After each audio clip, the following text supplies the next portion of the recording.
Cose importanti sono successe in queste ultime ore per i veneti nel Veneto e per i risparmiatori delle banche venete.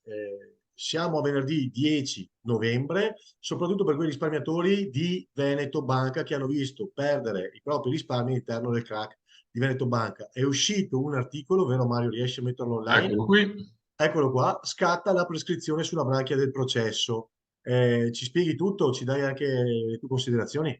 Sì, beh, è un processo per truffa che se ne va in prescrizione. In realtà hanno discusso sul fatto che di quando sia stato realmente commesso il reato, no? Dicono, cioè, stanno giocando sulla data, hanno giocato sulla data della prescrizione, cioè il reato è successo quando, ritengono, ovviamente i difensori, quando sono state vendute le azioni.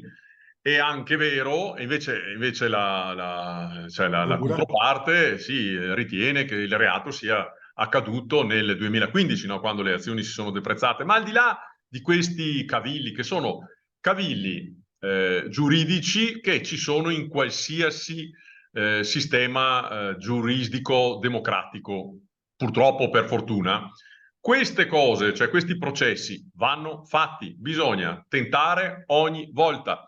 Perché se per caso questo o qualche altro processo non è perfetto, non bisogna continuare a dire ma sì, vabbè, tanto in Italia, perché se uno dice sempre queste robe qua non succede mai niente. Le cose bisogna farle nel limite del possibile, però bisogna perseguirle fino alla fine. Questa volta è andata così, non va sempre così. Esatto, anche perché se il cavillo fosse stato il contrario, cioè si fosse accettata l'altra tesi, il processo probabilmente sarebbe ancora in piedi. Quindi Certo. complimenti a queste 2300 parti civili di questo processo. C'è da dire anche, e io mi attacco al tuo ragionamento, che purtroppo ci sono associazioni di risparmiatori che così si fanno chiamare, noi non le consideriamo così, che sono, tra virgolette, felici di come è andato questo processo in prescrizione perché dicono, ah, l'avevamo detto e sono contenti. Noi non siamo contenti, anzi siamo rammaricati perché è un pezzo di verità che manca al territorio, ai risparmiatori, ma soprattutto, ribadisco, al territorio e a tutti i miliardi di risparmio che lì dentro si sono bruciati. E dico anche di più, hai perfettamente ragione, queste cose vanno fatte, questi processi vanno tentati, bisogna provare sempre, noi col FIR lo abbiamo dimostrato, ok? Mhm. Tentare bisogna farlo sempre perché a volte va bene ed è giusto così, è corretto esserci come parti civili, ma soprattutto questa prescrizione che sembra un salvataggio, non lo è. E sapete perché non lo è? Perché non dà soddisfazione alle 2300 parti civili, ok? Non fa fare bella figura alla giustizia italiana perché ancora una volta arriva in ritardo rispetto a quello che sono i tempi che lei stessa si impone.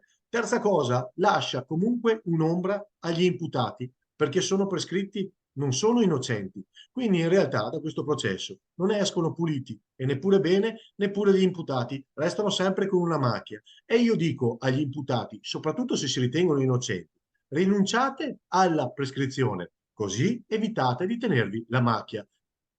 Al Questo è tempo, quello se che ti farei io. ricordi, al tempo, se ti ricordi, avevamo scritto anche a qualcuno questa A cosa. qualcuno degli imputati perché rinunciasse alla prescrizione, le avevamo scritto e gli avevamo detto se ti ritieni veramente innocente rinuncia alla prescrizione, vai fino in fondo e chiarisci la tua posizione, così nella storia sarà scritto che sei innocente, invece così resterà una macchia se ritieni di essere innocente. Questo è il nostro pensiero, poi per il resto giudicate voi. State connessi con noi però, con i nostri canali, sulle nostre pagine, questi sono i nostri numeri, perché pare che i rimborsi del FIR partiranno dalla settimana prossima, di nuovo Giusto? è ulteriore 10%, però vi daremo novità e notizie anche su quello, perché se leggete i giornali c'è qualcuno che sta gioiendo senza motivo e si sta prendendo i meriti, quindi se uno si prende i meriti di qualcosa, deve prendersi anche i demeriti di quello che esce fuori insieme. Mm. E dopodiché ci saranno grosse novità nelle prossime settimane fino alla fine del mese. Quindi, per State piacere, connessi. State, dateci forza, esatto, e date forza ai nostri. condividete i nostri video. Perché ribadiamo, la nostra associazione, la più grande d'Italia sui piccoli risparmiatori, è bannata, sapete perché? Perché abbiamo pagato e stiamo pagando pegno per aver tirato fuori il carattere dei risparmiatori veneti delle banche venete, perché erano sempre i soliti polentoni. Invece, siccome siamo riusciti ad avere il FIR, avere delle condanne, avere dei processi, questo è andato male, ma altri stanno andando avanti invece. Ok, per questo motivo qua il sistema ci banna. Quindi se ci fate una cortesia condividete, grazie mille. Grazie. Buon weekend, grazie Mario.